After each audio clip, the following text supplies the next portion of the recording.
आणि अमित ठाकरेंवर मारहाण केल्याचे आरोप करणारे महेश जाधव यांनी आज राष्ट्रवादी काँग्रेस अजित पवार गटामध्ये प्रवेश केला। नवी मुंबईच्या वाशीमध्ये महेश जाधव यांचा हा पक्षप्रवेश पार पडला। अमित ठाकरे यांनी आपल्याला मारहाण केली असा आरोप काही दिवसांपूर्वी महेश जाधव यांनी केलेला होता। त्यानंतर महेश जाधव यांनी मनसेला सोडचिठ्ठी दिली। महेश जाधव यांची हकालपट्टी करण्यात आली होती आणि आता त्यांनी राष्ट्रवादी अजित पवार गटात प्रवेश केला। मला एवढंच वाटायचं की नेहमी वाटायचं की मी ज्या पक्षाचा प्रमुखाकडे काम करतोय सगळं होतंय, पण माझ्या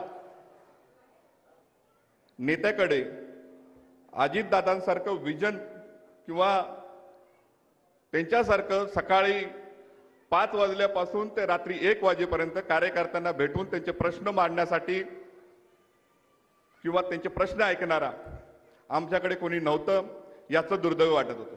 फक्त मला तुमचा दादा एवढ्यासाठीच आशीर्वाद हवा आहे की ह्या सगळ्या विषयातून आमच्या कामगारांचे कष्टकऱ्यांचे प्रश्न मार्गी लागावे।